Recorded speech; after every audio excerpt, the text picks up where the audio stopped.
Hello and welcome to Sustainable Kashi's free permaculture class. We are proud to host these classes as a way to help connect us and our ecosystems through permaculture. Feel free to learn more about our project at sustainablekashi.com.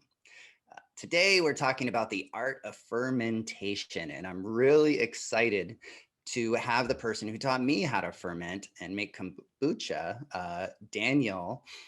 Daniel has been inspiration for me for, oh God, almost 10 years now. I remember when he first started up his kombucha business, and it is just amazing. So Daniel Koenigkann is the owner of Living Vitalitea Kombucha in Orlando, Florida, which was established in 2013. Oh my gosh, it seems like only yesterday. And it was about 2 years ago that he taught a class here at Kashi on how to ferment. And I have had kombucha going ever since. So his method of teaching is so simple and so easy. I used to make this big ordeal out of trying to make it, and I really appreciate the way Daniel brought this together for me. So if you have any questions here during the class, please just type them in the chat box and we'll make sure we get them all answered, because we don't always have the expert right here next to us. So Daniel is dedicated to bringing this wonderful elixir to his local community and beyond, and we're very happy to have him here today. So Daniel, thank you for coming here, and we look forward to hearing everything you have to share with us. Thanks for having me, Terry and Amy and Kashi, for hosting these wonderful classes.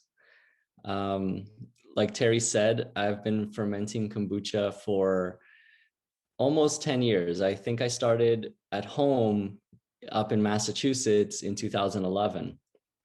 And it was actually introduced to me by a coworker where I was working in my previous career as an engineer. And I kind of fell in love with it. I had no clue about what it was, but I looked it up on YouTube, and thus began a wonderful journey into kombucha. And I moved here to Orlando in 2012, right around August. And right away, I started fermenting kombucha, going to the drum circles at Dandelion, hosted by the Florida School of Holistic Living, and just bringing kombucha and giving samples out to everybody. And the tremendous support of the community is what encouraged me to take the business to the next level and start sharing it to everybody. So I wanted to start this class by kind of talking about what kombucha is and how we grew. All right, so the way I'm going to do this class is I have some slides that I'm going to show for about 20-25 minutes maybe. It will go into a little bit of detail into like the benefits of kombucha. But then I'll show you a live demo on how to brew kombucha, because I just want to show you just how quick and simple it is to do at home. And if anybody is interested in brewing kombucha or have any concerns, just to show you that it's pretty straightforward. Okay, so like I said, my name is Daniel. I'm going to share the screen now for my little presentation.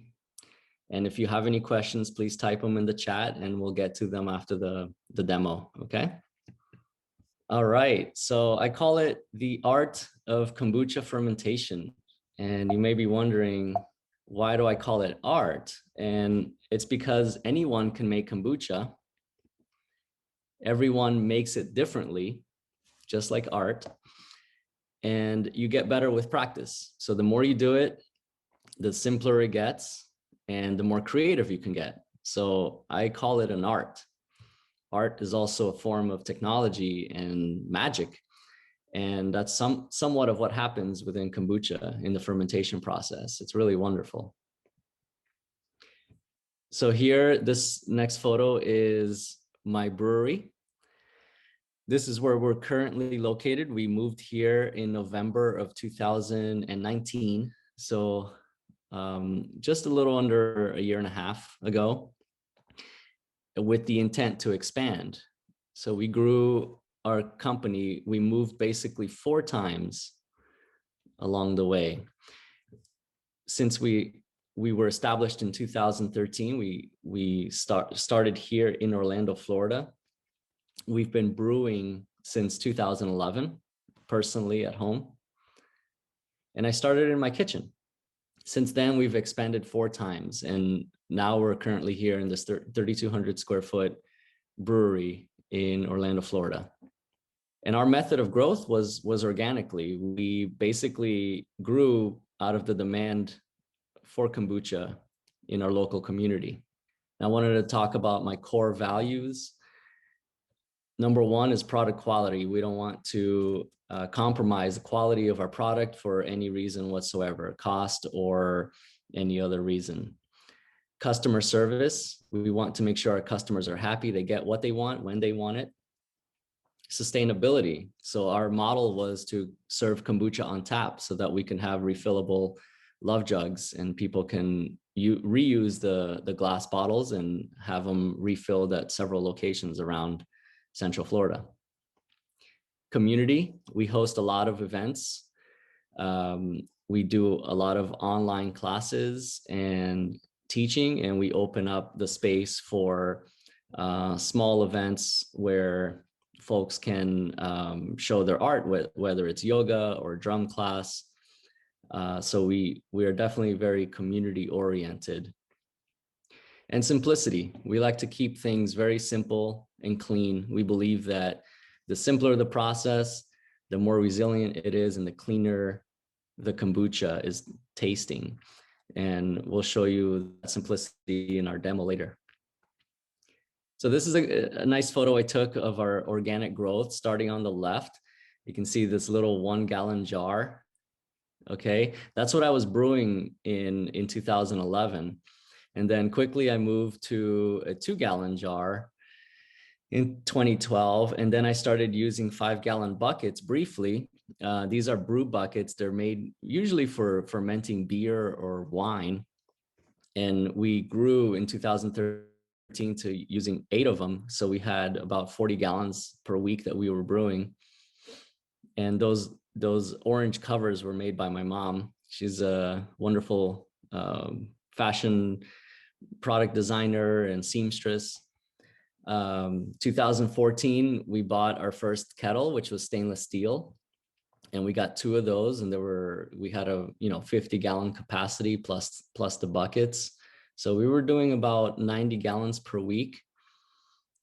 And then in 2015, I walked into a wine brew shop, and they just happened to have the perfect fermenters. They were 80-gallon fermenters, and they had 3 of them. And I picked them up, and I was able to fit all 3 in my car and drove back. I think I found them in New Smyrna in a wine shop over there. It was really great. It was very serendipitous. And then in 2018, I found a supplier of the same wine. They're called wine fermenters. They're open top. And I was able to purchase up to 6 of them, and they're 160 gallons each. So far, that's what we've been brewing in, 6 160-gallon fermenters.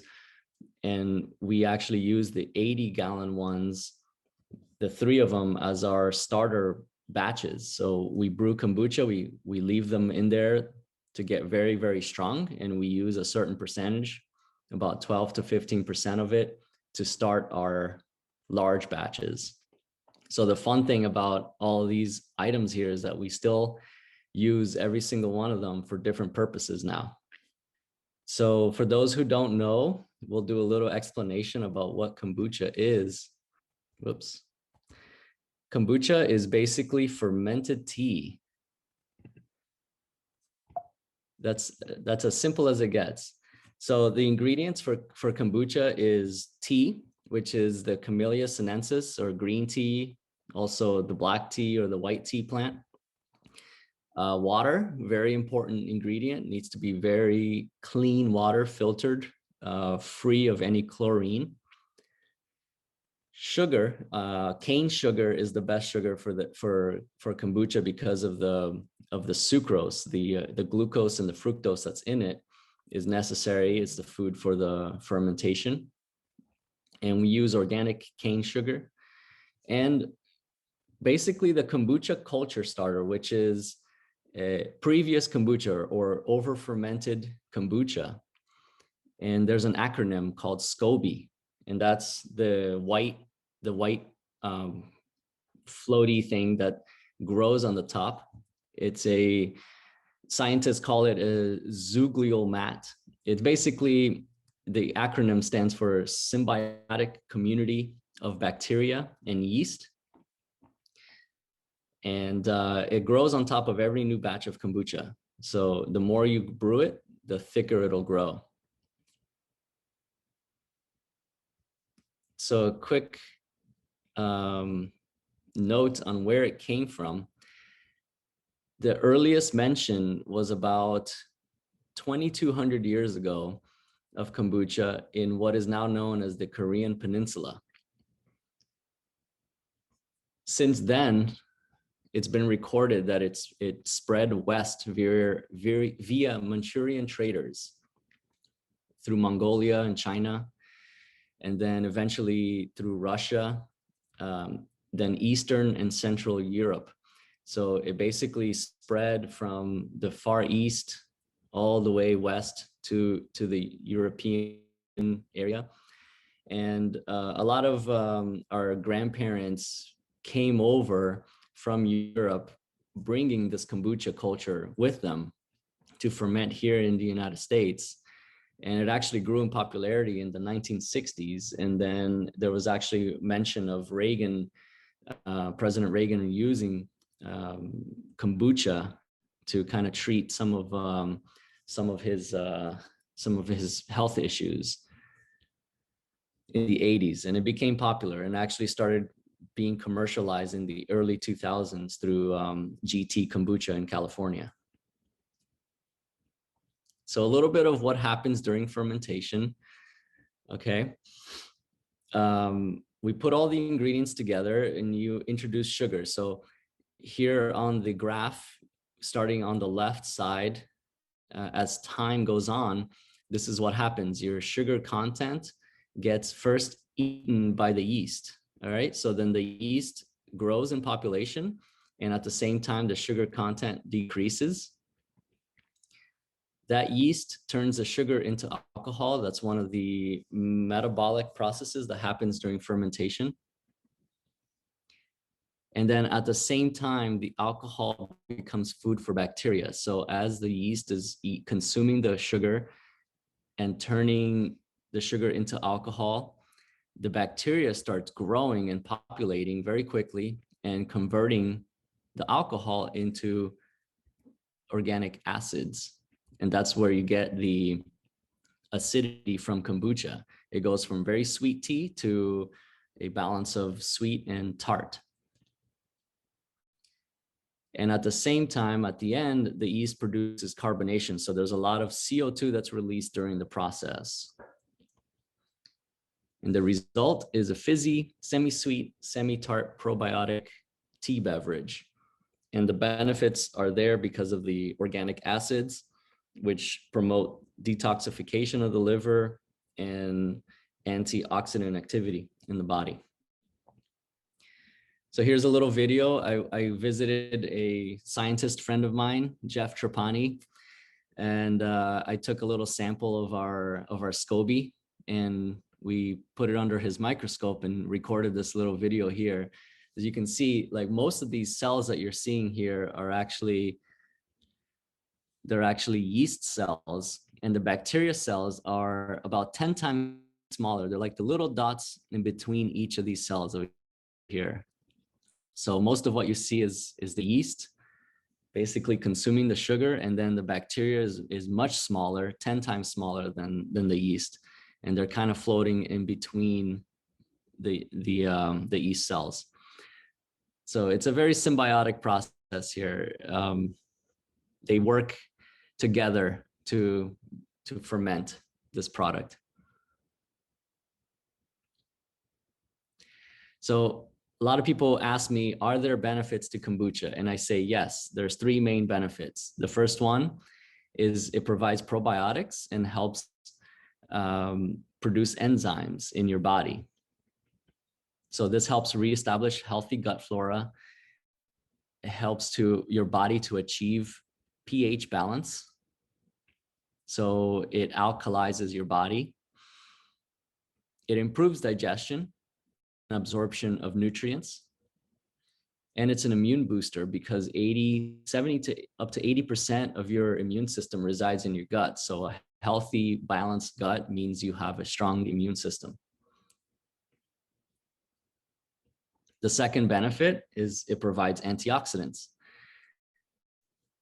And antioxidants, the main action here is that it neutralizes free radicals in the body that are produced in the body due to injury or inflammation or normal exercise or day-to-day activity, and also through environmental pollutants such as, pesticides in the food or air and water pollution, ozone depletion, or exposure to X-rays.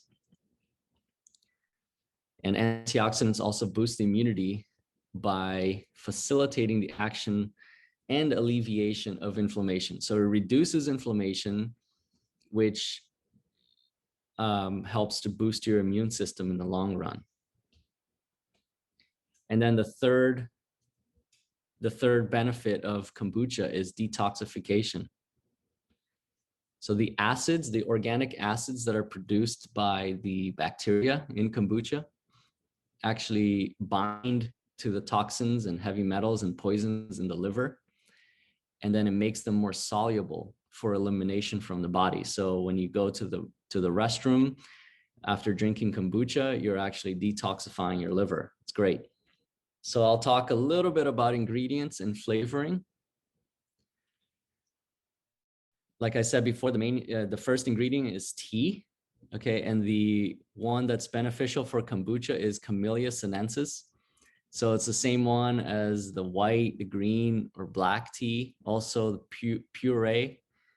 pu'er, and oolong tea. They're all from the same plant, Camellia sinensis, and that's the one that you want to use for kombucha.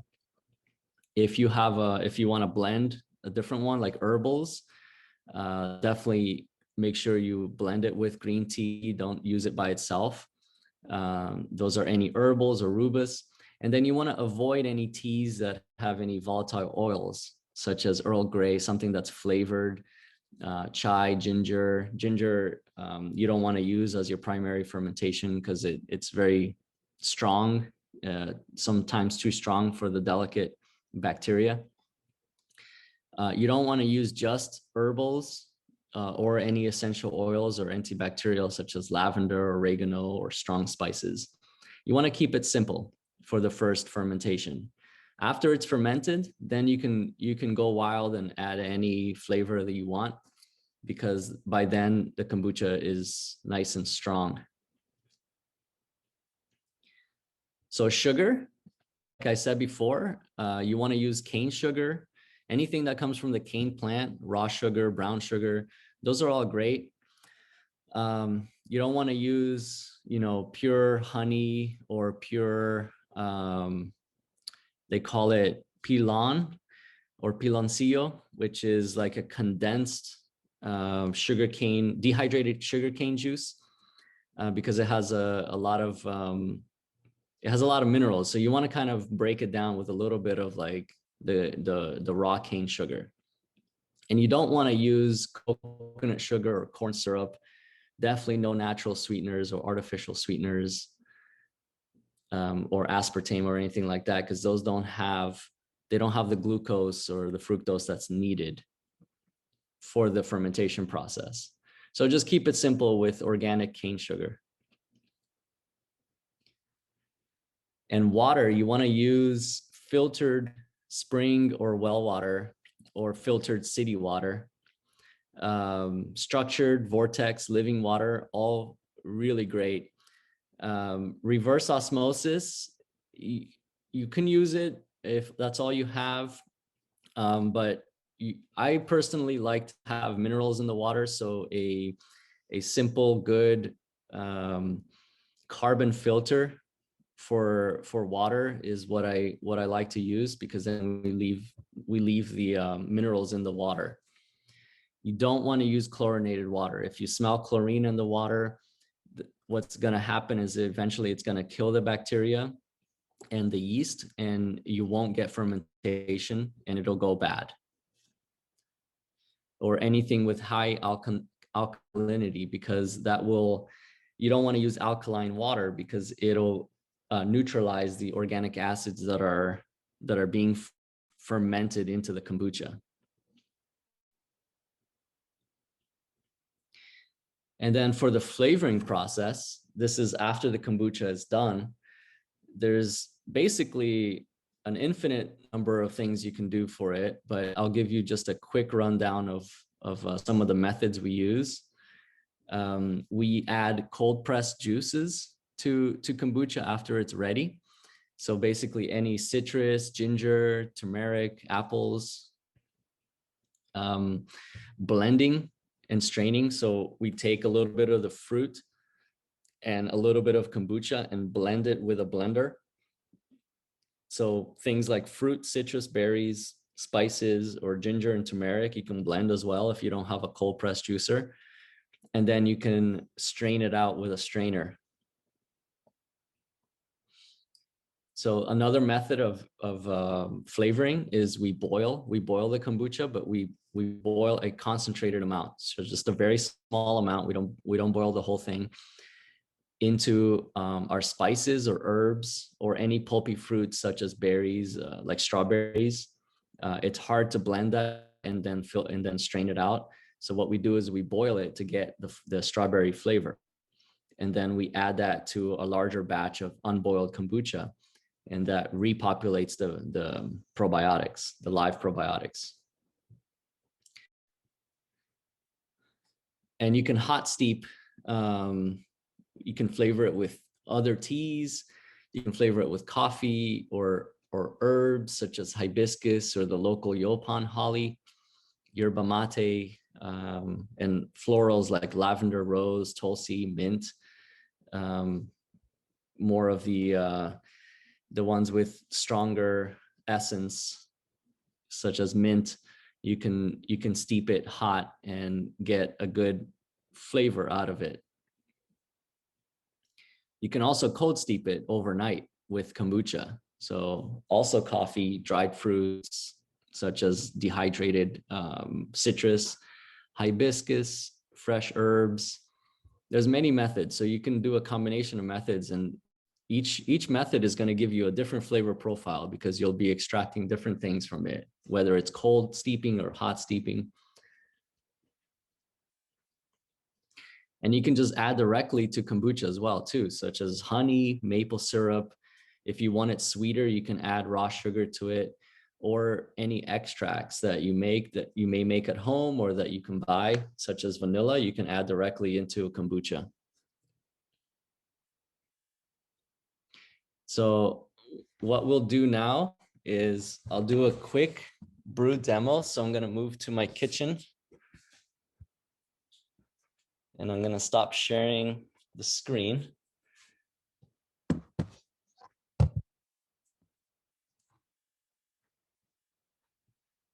All right. Terry, can you give me a thumbs up if this looks okay? All right.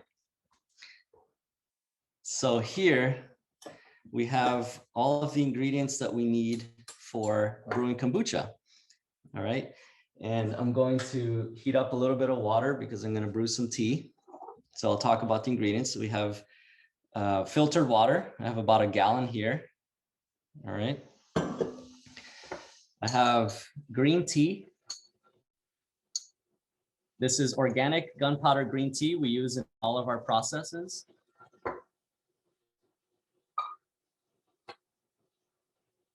I have organic cane sugar. And this is my starter liquid. This is fermented kombucha that's stronger now. And I've been teaching people to brew kombucha without a SCOBY because this is the most important part, is the starter liquid right here. You don't need a SCOBY to start kombucha. it's beneficial, but you don't need it. You can just start it with the liquid. That's the most important part. And a new SCOBY will grow in your container. So you also need a glass container, okay? Sometimes they sell ones with a spout down here. I recommend one with a spout. Okay, this one doesn't have it. And this one is 1 gallon, but you can get 2 gallons or larger. I have a 1 cup measuring cup for the sugar, and a strainer and spoon. And I'm gonna steep the tea in here, all right? So I just heated up some water, and what I'll do first is I'm going to steep 2 tablespoons of tea. So the ingredients that I'm showing you are for 1 gallon of kombucha. So it's 2 tablespoons of tea. And I'm just gonna steep a concentrated amount.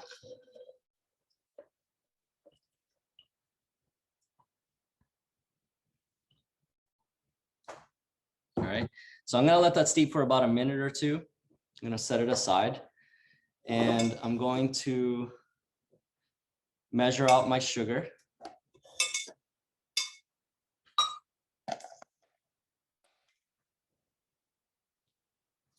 I'll measure it directly on top of here in case I spill anything. So for 1 gallon of kombucha, you want 2 tablespoons of green tea and 1 cup of sugar. All right, so now I'm filling 1 cup of sugar. Of course, if you're gonna do 2 gallons, you basically double your ingredients. So I have 1 cup of sugar here. I'm just gonna add it directly to here for now. And what I'm gonna do is I'm gonna add a little bit of the water to this container to start dissolving the sugar. And it doesn't need to be hot. It actually can be room temperature. It'll dissolve just fine. I'll just add about halfway for now.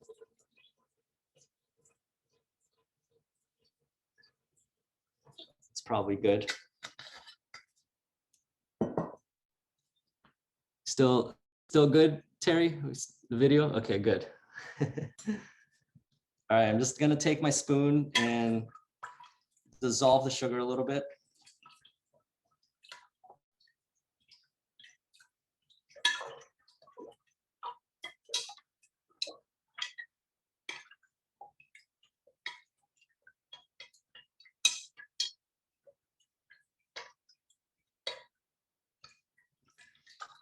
You'll get a better solution when you add a little bit more water. So this is good enough for now.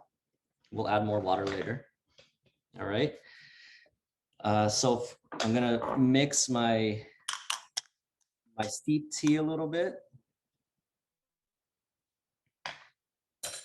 And let's say it's about a 2-minute steep. I think that's probably good enough to get a good amount of tea. What I'm gonna do is I'm gonna strain it directly into here. And what you don't want to do is you don't want to put the hot water directly into here without it being full of water, because the hot temperature might crack the glass. But since I already have room temperature water here, it won't be that much of a shock. So I'll take my strainer and tea and just strain it directly into here.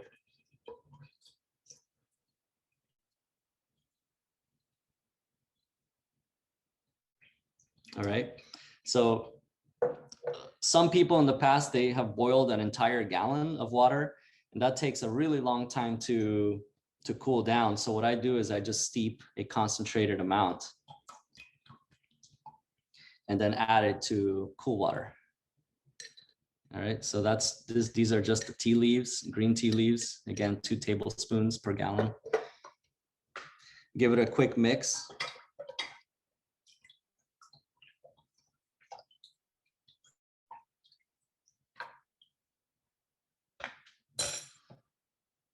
Then you want to feel the temperature. All right. It doesn't feel very, very warm. It actually feels like just a slightly bit above room temperature. And that's where you want to add the kombucha. You don't want to add it to a very hot liquid, because that's going to kill the probiotics. That's going to thermal shock the probiotics. You don't want to go from basically room temperature to very cold or very hot, because that'll shock it. So, and if it's still a little warm, you can add a little bit more water, cool it down a little bit. Or if you made too much tea and it's very hot, you can just add some ice to it, and just to cool it down to room temperature. Okay, this right here is perfect for it. So now I'm gonna add my kombucha starter. Now, what I want to do is I want to use about 15% starter. Okay, so 1/6 of a gallon. So that'll be just between a pint and a quart of kombucha of starter for 1 gallon. And so this is a starter kombucha. I'm going to add it directly here. So now this sweet tea is inoculated with kombucha. All right, I'll give it a quick twirl. And then I'll top it off to the 1 gallon mark with water.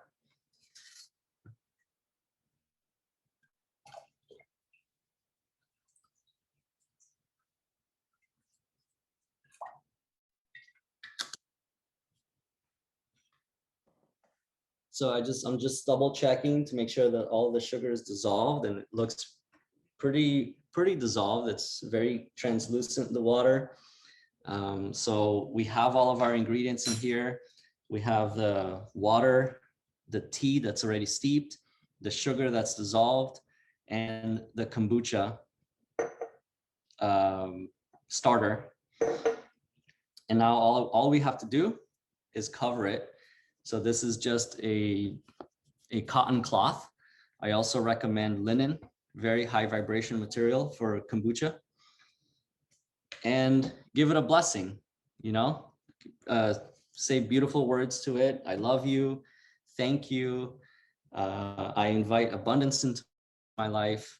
Just give it a blessing, because it's a living being, and it'll reward you with great health and longevity and vitality in the long run.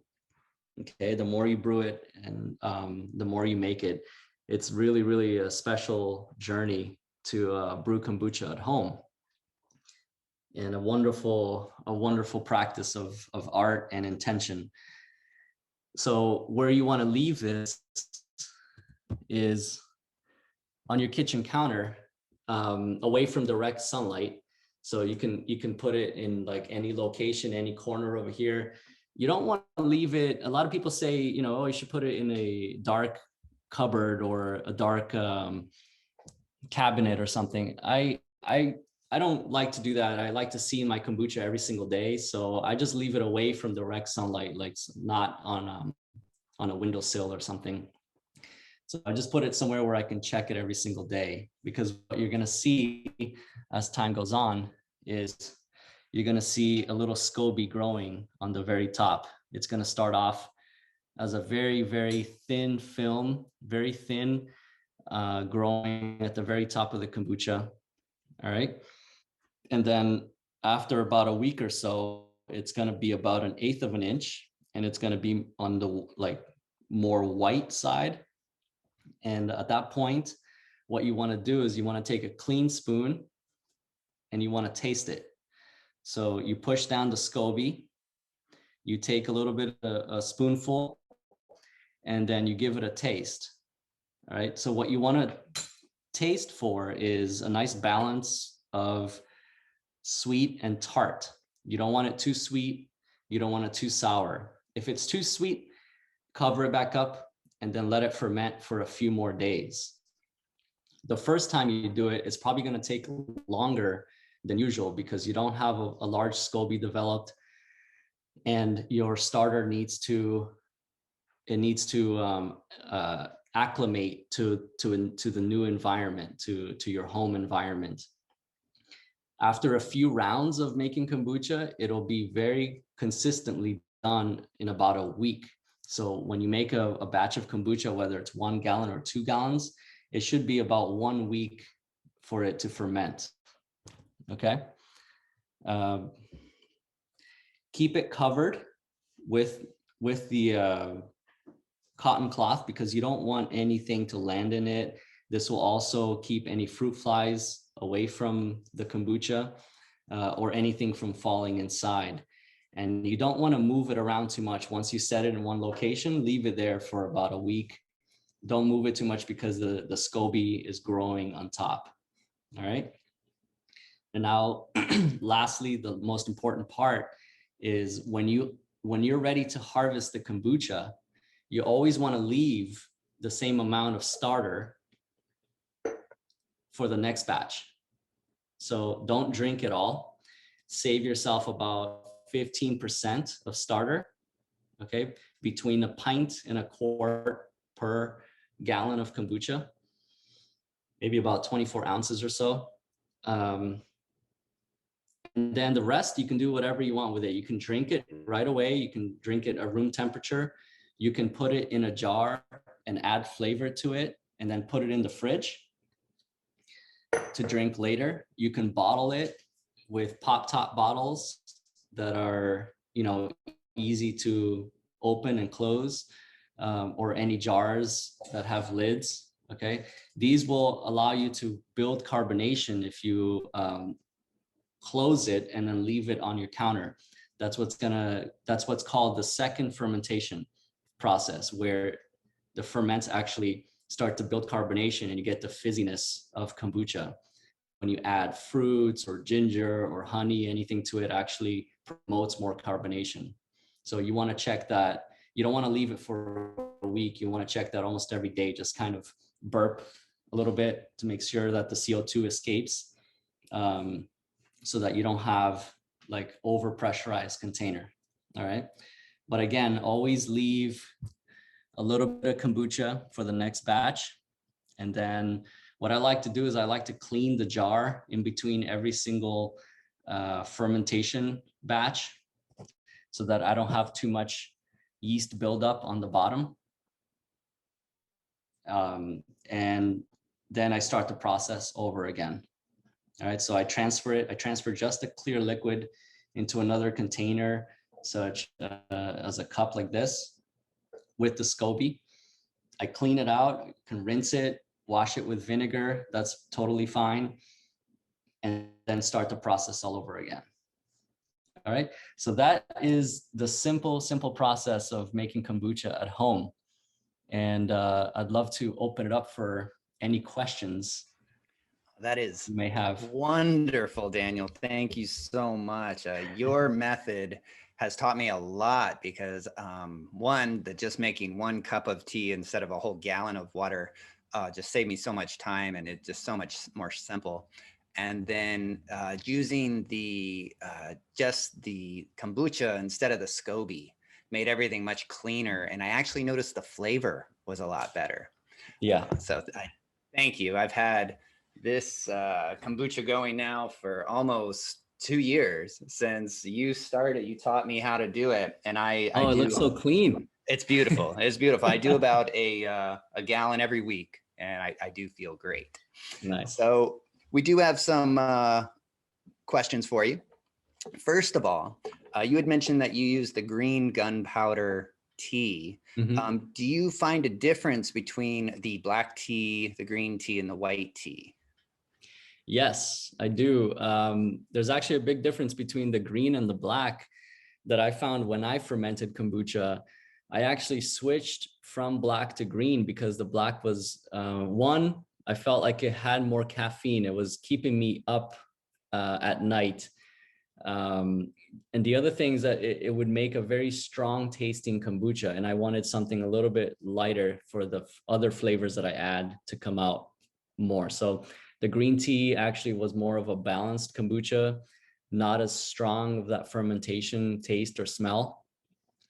Other than that, I'm not exactly sure, what the difference is. Maybe black tea is goes through more of an oxidation process and it changes some of the constituents or makes it a little bit stronger.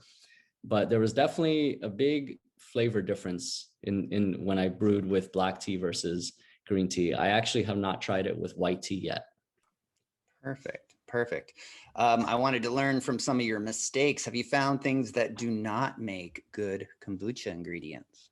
Yeah, so a lot of those things that I talked about in my slides, like using different sugars or not being careful with the water, those were big mistakes.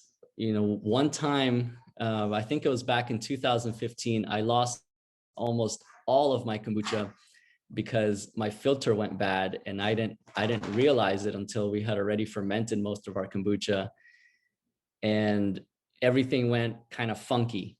It just smelled really weird, and the SCOBY actually started growing a little bit of mold.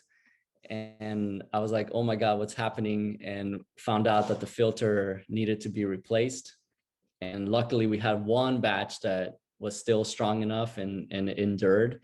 So water, I would say, is one of the most important things. Okay. Make sure it's very filtered. Keep it simple with sugar. And the tea, I had a mistake where I was blending too much hibiscus with green tea, and that was causing, eventually the kombucha went a little funky. So now I do all my flavoring after the fermentation process. I don't flavor it during the fermentation. I just keep it very simple: green tea, sugar, filtered water, and starter liquid. Wonderful. Thank you. Okay. So we grow quite a bit of sugar here in Florida. And have you ever pressed sugar cane and used the juice to make kombucha? No, I would really love to. I'd love to try doing that. We'd have to calculate out how much sugar is in sugar cane juice to make sure we get the same amount of sugar in the kombucha. But I think that's a simple specific gravity measurement, and I would love to try it because you get so much more nutrient from the plant than from the processed sugar. Sounds like we have a sustainable Kashi Living Vitality collaboration coming in the future. Yeah, I'd love to do that. Can you ferment for too long? I know it turns into a vinegar, but what have you noticed with fermenting for too long? Yeah, so it goes from a nice balance of sweet and tart to more and more sour and drier kombucha. So that drier means less sweet. So it goes from sweet tea to a vinegar. Now, if you just let it sit for months, eventually you might get mold on it because the SCOBY will dry out. It'll kind of bubble up, dry out, and then you'll get mold on it. So you got to make sure that the SCOBY is protected, it's submerged in the liquid. But we actually like to use very strong starter to ferment our kombucha because that promotes the bacteria versus yeast growth in the kombucha, and that gives a cleaner kombucha. So we like to start with like very vinegary starter. Perfect. Perfect. And we have a question about your scobies. So growing on such a amazing large scale, what do you do with the pounds and pounds of scobies that you produce? Most of it, we compost it. We actually give it to folks who like to throw it into their land, and you get a lot of fungi growing around the scobies, and it's great nutrient, great sugars and polysaccharides for the soil. So we compost a lot of it. Fantastic. And we have one more question for you, and this is about brewing continually. We have a question about like taking a cup out of the kombucha and adding a cup of water back. Have you ever practiced that, or is it something you recommend? Yeah, so I experimented with that very early on. For commercial kombucha, we did not do that because I like to wash my container between every single brew cycle. so that it stays very balanced with the yeast and bacteria. But that's definitely something you can do. I would recommend taking at least half of your container out, okay, and then brewing half of that of the tea. So you do like half a gallon of tea instead of a full gallon. Um, my only concern is that having to brew tea every single day when I drink kombucha. So I kind of keep it simple and do like batches at a time. And then the other thing you'd have to think about is washing your container out every few batches or so, because you'll start to get a lot of yeast cells that grow and then sink to the bottom. And eventually that's going to change the flavor of the kombucha and make it a little bit more funky, like a stronger yeasty smell to it. Well, thank you, Daniel. I love how easy and just digestible your approach to brewing kombucha is. It's been so great watching you grow through all the years. I have one of the very first Living Vitality t-shirts out there, and it's really nice to see how you've grown and really taken kombucha to such a large scale. Can you tell people where they can get in touch with you if they want to learn more or try some of your delicious product? Yeah, we have our website called livingkombucha.com, LIVING kombucha.com. And there you can contact us. We have a contact form. It'll send me an email directly. You can find our kombucha through list of places on our website. And if you're near Kashi, the closest place is Rockledge Gardens, so that they have bottles and kombucha on tap there. And we have several locations around Orlando and Central Florida, all the way up to New Smyrna and Tampa, St. Pete. So, but yeah, contact us through our website. There's a lot of information there as well. Thank you, Daniel. It's always wonderful to hear you sharing your knowledge with this passion that you have. I love the way you take the sacredness and add it into brewing the kombucha. It really connects with the ecosystem.